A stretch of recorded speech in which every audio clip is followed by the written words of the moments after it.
Welcome to Dialogues at Fulcrum, where we have conversations with experts and analysts on the latest geopolitical, economic, and cultural developments in Southeast Asia. All right. Good afternoon to all our Fulcrum listeners out there. I'm Dr. William Choong, the managing editor of Fulcrum, which is the commentary and analysis website of the ISIS Yusof Ishak Institute in Singapore. Very glad and privileged to have Mathis Lohatepanont with us. Mathis is a Ph.D. candidate at the Department of Political Science at the University of Michigan in the United States. And he writes very regularly on Thai politics, and his current dissertation project, if I get it correct, is investigates the question of how and why some parties institutionalize in emerging democracies. I was looking up, Mathis, your profile on your personal webpage, and you seem to be very busy with many different activities. I understand that you are formerly a researcher at the Thailand Development Research Institute, and you keep a Substack newsletter, and you have written in various platforms such as the East Asia Forum, Fulcrum, of course, the Washington Post, the Bangkok Post, and the Thai Enquirer. So you are a busy young man, Mathis. Thank you, William, for having me on the show, and thank you for the very kind introduction. No worries. Thanks again for having us.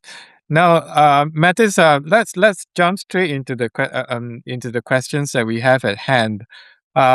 As we all know, the Thai elections has just concluded, and we had what we call fairly decisive outcomes. Maybe you want to take, for readers who are not so familiar with kind of the highs and lows of the Thai election, maybe you want to give us some takeaways from the recent polls in Thailand? Yes, you're absolutely right to say that the election yielded probably a far more decisive outcome than most analysts were imagining in the lead up to the election itself. We were mostly predicting that there would be three large parties emerging from this election, being Bhumjaithai, the People's Party, and Pheu Thai. The polls ahead of the election had given the People's Party a hefty lead. These polls often don't reflect how the dynamics are playing out in local constituencies, so we didn't really know for sure which party would have won the most seats. But most observers were predicting that either People's Party or Bhumjaithai would have won the most seats. It turned out that Bhumjaithai did indeed come out on top, but as you said, in a far more decisive manner than any of us imagined. They managed to win 193 seats. They have expanded beyond being just a regional party in the past, mostly capable of just being a coalition partner, to now being the largest party in the upcoming parliament. And they have also significantly increased their vote share on a party list ballot. So that's on the proportional representation ballot. They didn't win that ballot. The People's Party won that ballot, but they have still won enough on both the constituency ballot and the party list ballot to become the biggest party. And it's the first time in the century that a pro-establishment conservative party has won a general election outright with the most seats. Meanwhile, the People's Party has slumped to second place. Of course, its predecessor, the Move Forward Party, had won the most seats in 2023, but was denied the ability to form a government, while Pheu Thai, the previous second-place party that had led Thailand for most of the past couple of years, slumped to third place. There are some irregularities that has emerged after the general election that are being investigated, and so it remains to be seen whether or not this will impact the final election results. But I mostly believe that this election will probably stand, and these results will most likely be accepted in the end, and they will likely be verified by the Electoral Commission. Indeed, in most of the constituency races, the Electoral Commission has already verified these results. Okay. Thanks for that, Mathis, for the what you call a TLDR kind of version, a very short and quick concise summary of the election results. Now, before we start talking about the kind of formation of a new government, you're talking about the irregularities or the alleged irregularities. As far as I understand it, these irregularities have to do more with the procedure, and the way that the elections were conducted. And like you said, Mathis, it doesn't seem that it will, shall we say, do away with the what essentially is a decisive outcome from the election. Would you agree? Yes, so there are quite a few procedural irregularities that have been observed, mostly to do with the vote counting after the general election. But it doesn't look like there will be a nationwide recount as demanded by some observers. And there have been some limited recounts that have been happening, but they're mostly likely only going to impact the election at the margins. The biggest question that's surrounding the general election now is the fact that there were barcodes that were printed on the election ballots, and some are arguing that if you scan these barcodes, then you can actually trace who filled that ballot. And people are asking whether or not that violates the constitutional principle of a secret ballot. There's a lot of legal debate on this matter, and I probably can't forecast how the courts will rule. But the deputy prime minister for legal affairs has come out to argue that the constitutional court previously ruled that uh, you know they have defined what a secret ballot is, and that this barcode doesn't violate that principle. So if you take the deputy prime minister for his word, this election will likely stand, but we'll have to see what the courts say. Okay. Granted on that, I agree with you. It looks like this barcode issue, which incidentally is actually something that we see in Singapore as well. In Singapore, on the ballot paper, there are some serial numbers which some people suspect to be kind of linked to their identities, but somehow it's not. It's just a verification measure. But as you say, I mean, we cannot tell what the courts will decide. But it looks like I'm thinking just as a lay observer of Thai politics, that even if the results are invalidated and you were to hold the elections again, that you will get largely the same results that we saw come up. And I think fundamentally, all the parties are proceeding on the assumption that the election will stand. We're already seeing parties negotiate the makeup of the next government. So I think that we should also proceed on that assumption. Okay. Good to know.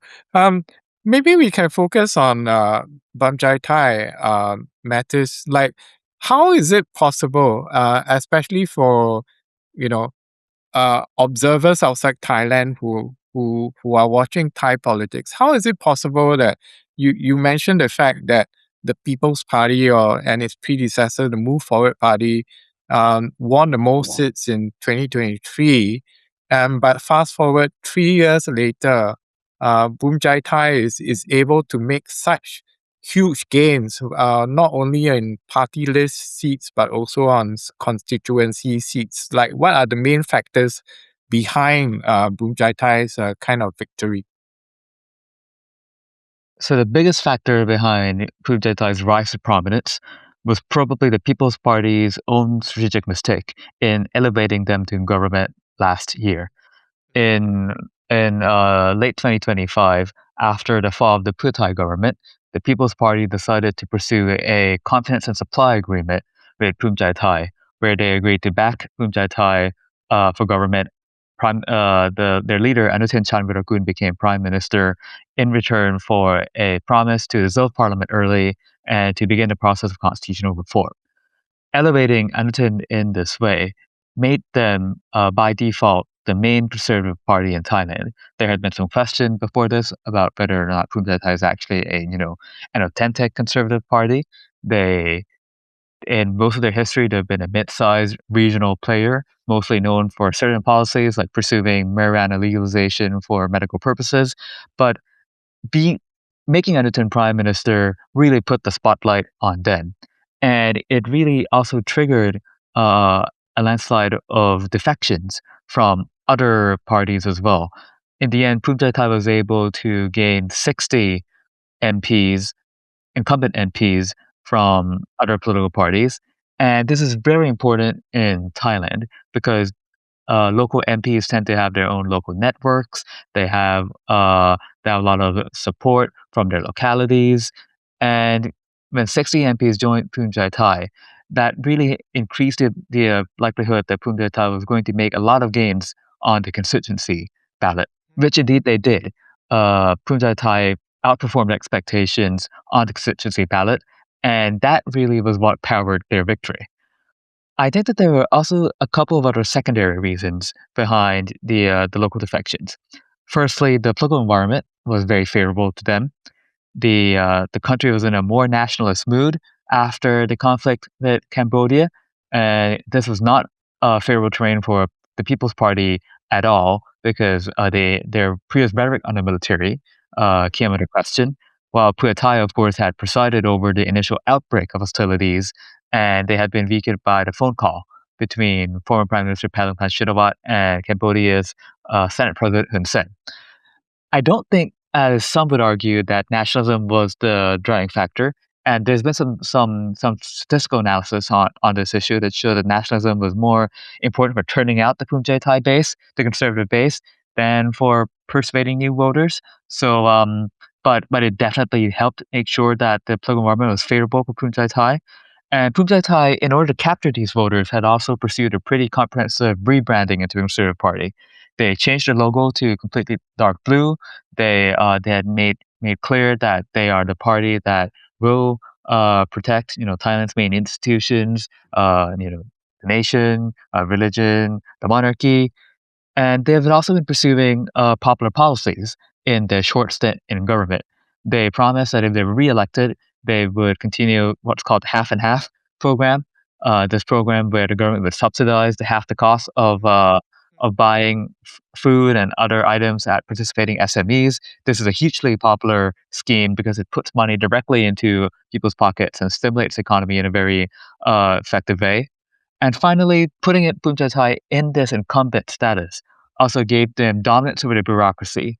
And many observers have noted that there's been transfers of local officials in the Ministry of Interior, and this probably also helped facilitate Bhumjaithai's grip on the country. Thanks for that. Mathis, that was a rather magisterial kind of overview on why Bhumjaithai won. But one takeaway that I can take from this, it appears that in Thai politics, it's not so much how well you've done in previous elections, but with momentum comes more momentum. Should I say? I mean, it's like the fact that it was more like it was a People's Party and kind of his Committee of Supply agreement with Bhumjaithai that gave Bhumjaithai a kind of a boost prior to the elections, and the fact that you had those 60 MPs who defected to join Bhumjaithai, and then you layer on top of it the whole thing about his nationalist position on the dispute with Cambodia, and then his kind of connections with all the kind of officials who are in power. It kind of makes for what you call a rather favorable mix for Bhumjaithai, if I can get it correct on that. So you talk about this policy of half and half, and I think is coming out in the English is quite evocative, right? The consumer pays half, government pays the other half.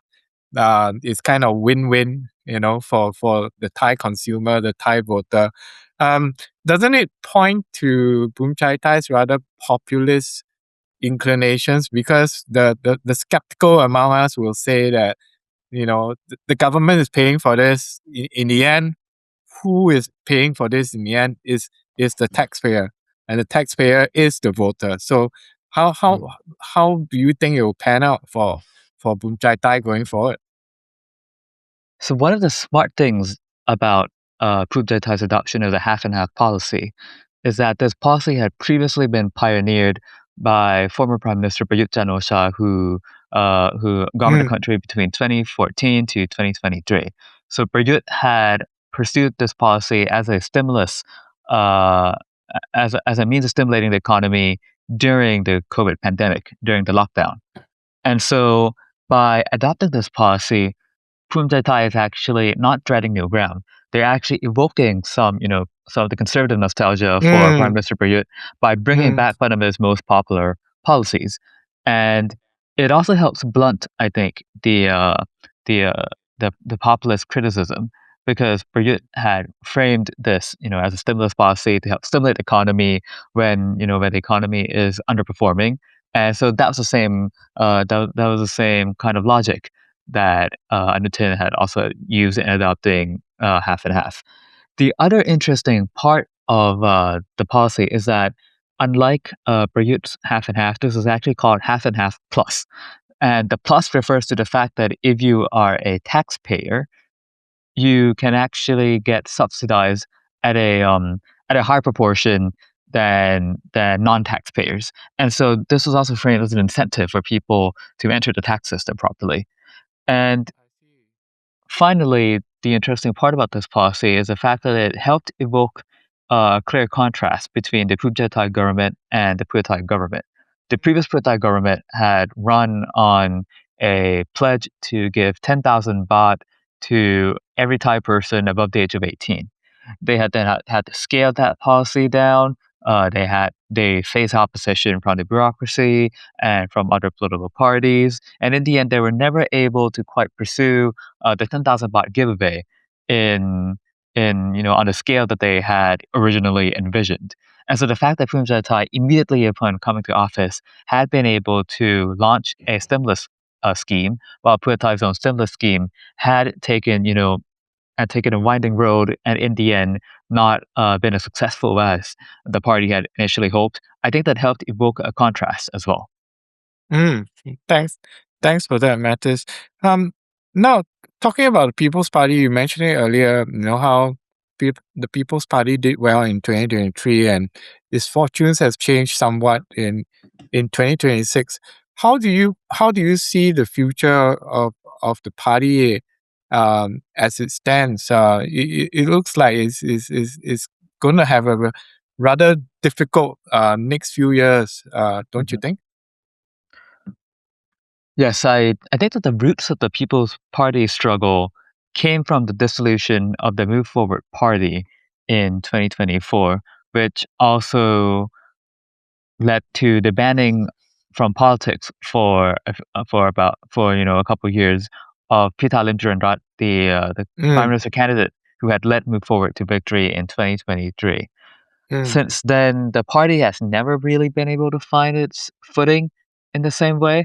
The prime minister candidates that the party had run this time consistently underperformed the party's polling. So when you poll, the popularity of these candidates individually, and you poll the mm, party's popularity, the party is often ahead, and so it shows that these this new slate of candidates were not quite as popular as Pita had been in 2023, and this probably hurt them to a significant degree.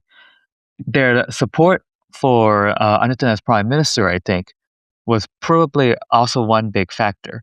If you looked at the polling, you will see that instantly after their support for Anutin, after they had voted Anutin into government, what happened was that the polling of the People's Party started slumping, and now this would start increasing again as things got closer to the election. But it also makes me wonder whether or not this led to some disillusionment. This led to some feeling that the People's Party had cut a deal that contradicted their ideological principles.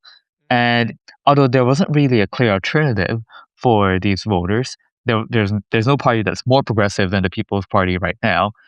Some of them might simply have not shown up to vote at all. And indeed, voter turnout did decline in this general election as well.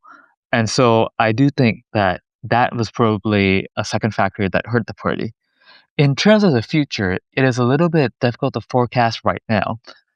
I will say that in 2023, a lot of people thought that the Move Forward Party or the People's Party was going to have, a certain landslide in the next election because they felt that Pheu Thai had committed such an act of unpopularity by partnering with Bhumjaithai in the previous election, and that guarantee that as the only party now, seen as pure, so to speak, the People's Party was going to be able to perform well.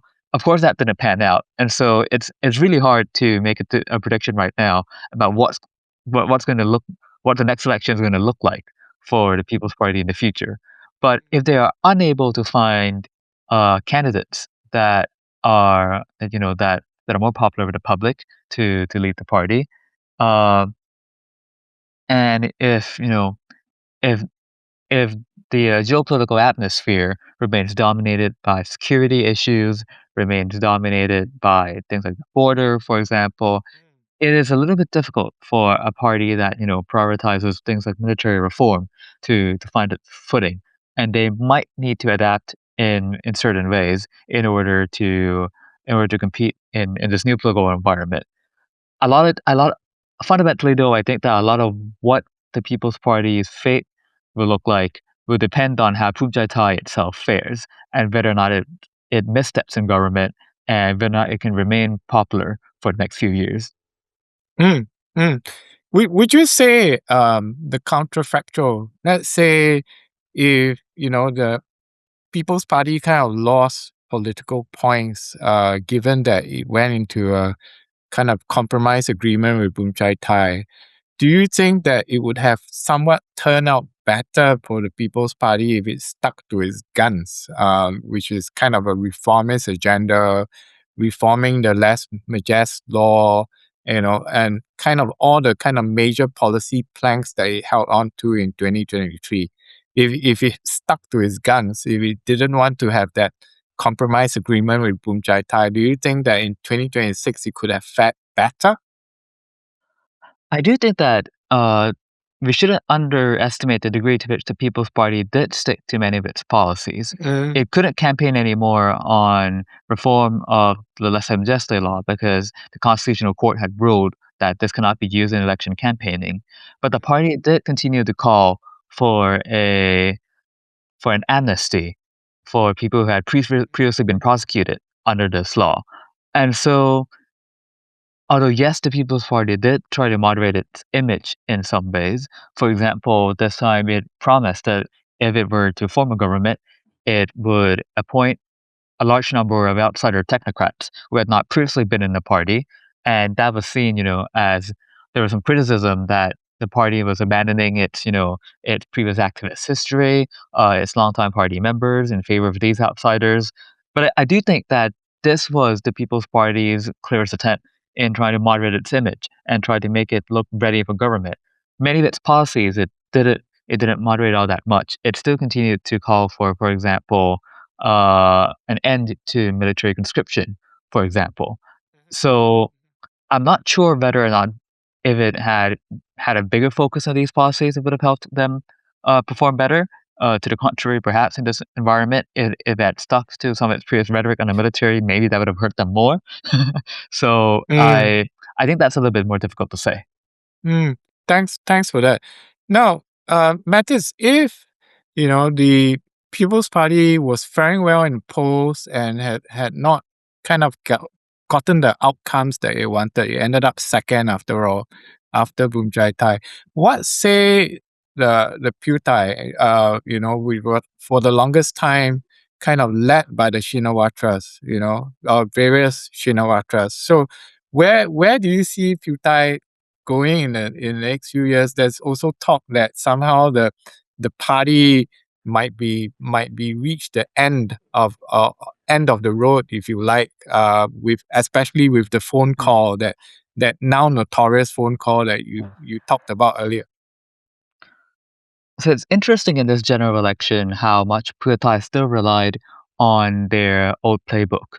First, they nominated Kunjachanan Wongsavat, who is one of Thaksin's nephews, as its main prime minister candidate in this general election. So it was still very much running on on the Shinawat nostalgia, on being affiliated with Thaksin. That was something that they haven't abandoned. And during the general election itself, they continued to rely on, what I guess we can call the classic Pheu Thai populist playbook. one of their most famous policies this time was they proposed a daily lottery where they would give out 1 million baht to 9 people every day, and Mm. it's an interesting policy to say to put it mildly. Yeah. But what's very interesting is that these things didn't end up working for Pheu Thai in this general election. And I think that we probably could have seen some sign of this in 2023 when they ran Khun Pathongpan Shinawat as their prime minister Mm. candidate, and they also Mm. ran the same populist playbook. And in the end, they didn't get the results that they had hoped for. So in this election, Pheu Thai had been, it did seem like they had been struggling for new ideas in this general election, Mhm. and they were also significantly underperforming their hopes on the constituency ballot. So they were wiped out in many of their northern strongholds. Mm. In the northeast, they kept many of their seats, but they also faltered in many areas.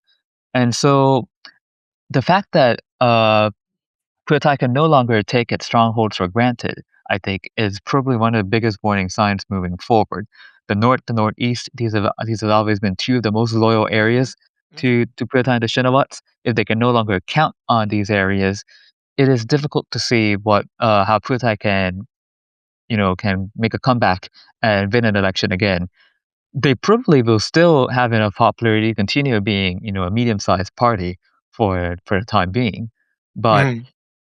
unless they change their playbook, it's a little bit difficult to see uh, how they can, come back to second place or first place. Mm. Mm. And now I want to leverage on the fact that one of the Fulcrum commentaries that you published for us, Mathis, was on the Democrat Party, and of course the fact that the return of former Prime Minister Abhishek kind of revived the fortunes of the party somewhat. So I think you made the point, and I had the privilege of editing your commentary, so I'm quite familiar with the kind of the contours of that commentary.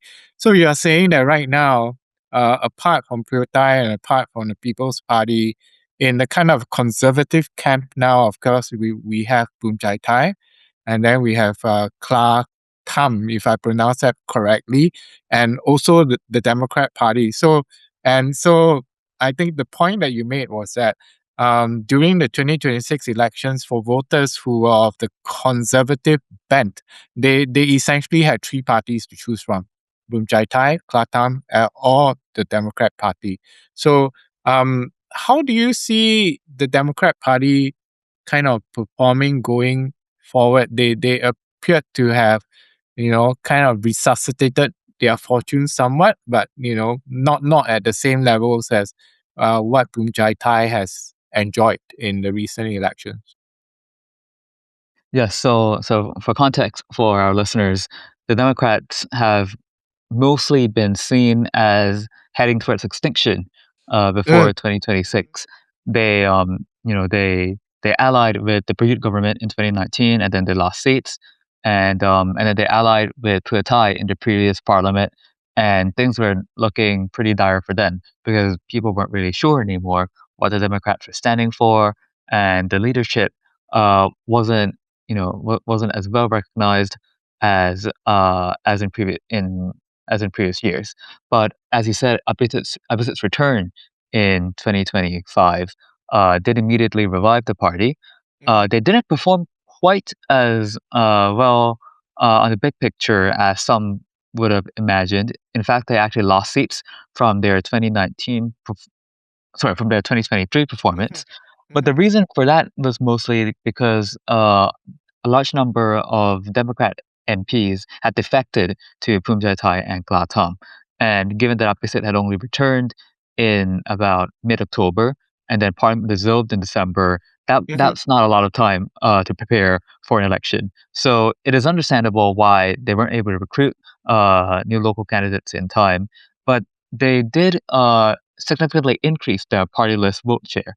And so I think that is the gems for revival.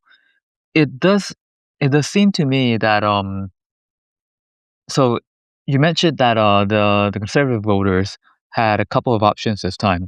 Bhumjaithai was obviously the main choice, and that was indeed what most conservative voters opted for.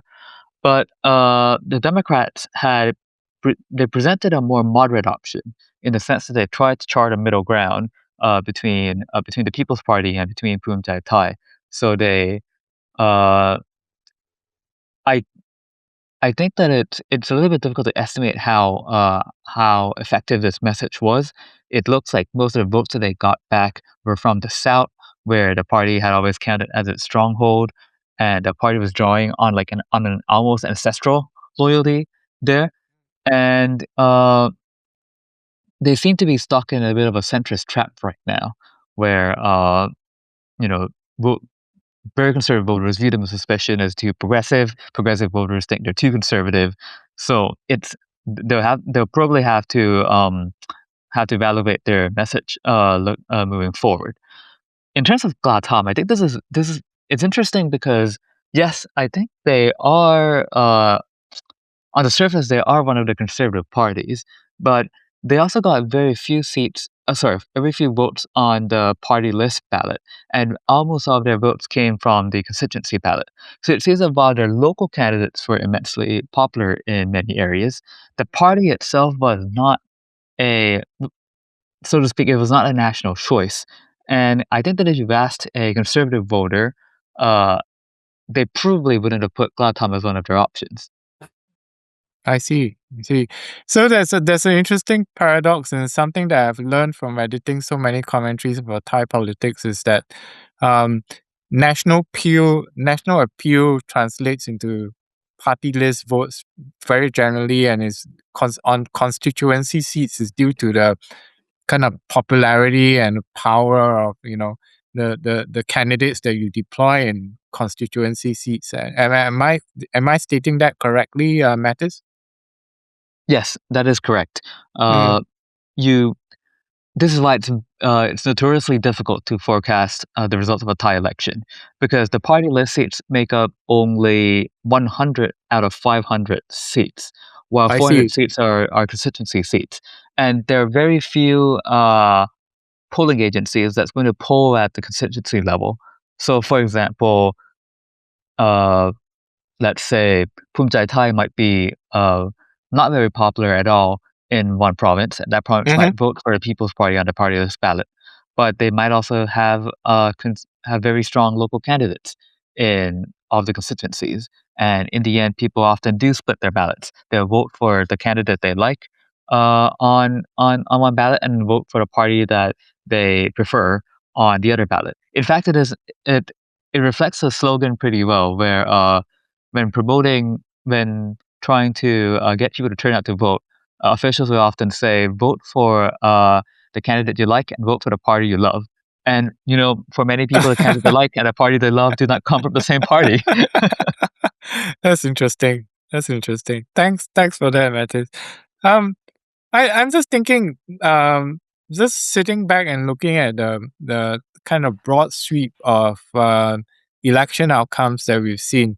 We've seen kind of conservative governments since the coup, running up to 2023, where we had a string of different conservative governments. We had that victory by the People's Party in 2023, where they won the most number of seats, but they didn't manage to form government for a variety of reasons. And now in 2026, we have essentially what is a swing back to a conservative party in the form of Bhumjaithai. Would you say that if you are a young Thai voter and you are of a reformist kind of inclination, this would this would mean that you are stuck in a kind of a conservative Thailand, a conservative politics in Thailand for for at least some years to come. Is this what we should be expecting? So one thing that I think is interesting to note is the fact that Phumjaithai in this election actually never closed the door to a coalition with the People's Party. And indeed, there were rumors that Phumjaithai would actually have approached the People's Party in forming a government if they if the People's Party had been willing. but the People's Party had stated beforehand that they would not join a Bhumjaithai coalition as a junior partner. So I do think that in a way, yes, this election does lock in some of the status quo, but ideological principles now they're a little bit loose. I'll put it that way. And I mean, just a few years ago, a Pheu Thai coalition that included conservative parties would have been thought as unimaginable, right? So I wouldn't make any predictions right now about how long the status quo is going to be locked in. And I think that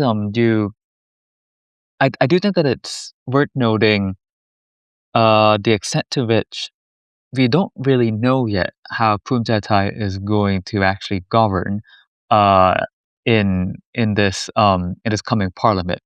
We've only seen them in a very limited time frame as the main party of government for a few months in 2025, and this time around, they have promised that they will continue to appoint professional technocrats to several major ministries. So they made these appointments in 2025, and so these technocrats will be kept in the next government, and perhaps a combination of a stable governing majority, one that is one that doesn't suffer from legal risks, one that is underpinned by a significant majority in parliament. The stability combined with professional direction, combined with strategic thinking in key ministries, could perhaps uplift Thailand's economy in a way that one might not have expected from the status quo in the past. And so, if Anutin is able to insulate these technocrats from undue political pressure, Mm-hmm. it's maybe there is a sense of optimism that we can feel there. Thanks for that. Now, I'm just going to move to my last question, Mathis.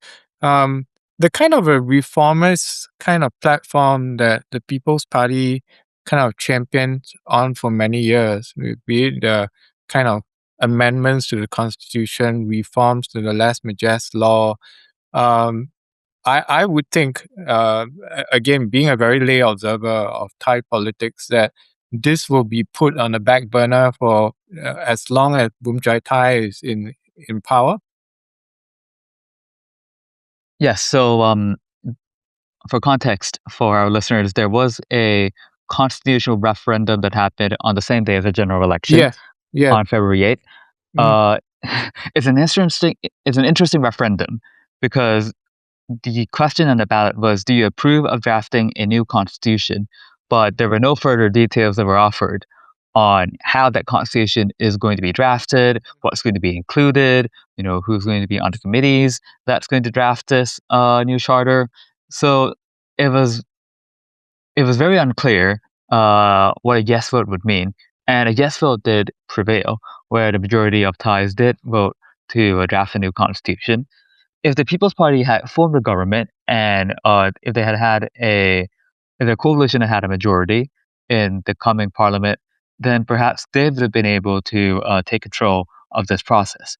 The fact that Bhumjaithai, a party that has not really expressed, you know, strong interest in constitutional reform in the past before their agreement with the People's Party last year, the fact that they will now be the ones driving this process forward does mean that yes, it is likely that a new constitution could be drafted under their supervision, but we don't really know uh, what what this process was going to entail. Bhumjaithai and the People's Party have starkly different visions for how this constitution is going to be drafted. The People's Party favors more participation from directly elected representatives, while Bhumjaithai has favored legal expertise, has favored appointed committees that can take the process forward. So it's too early to say what constitutional reform will look like under a Bhumjaithai government, but it would probably not look like what it would have under a People's Party government. Well said. I mean, we definitely won't follow the path that the People's Party has kind of laid out in the past. Now, just my final two questions, if you can humor me, Mathis. Two questions. Number one, how do you see Bhumjaithai approaching the dispute with Cambodia? Because as we see occasional flare-ups in the past few months. And number two, which is an even more pertinent question, is what is the mood in Thailand towards the strikes on Iran by the United States and Israel over the weekend? I'd like to hear you out on that.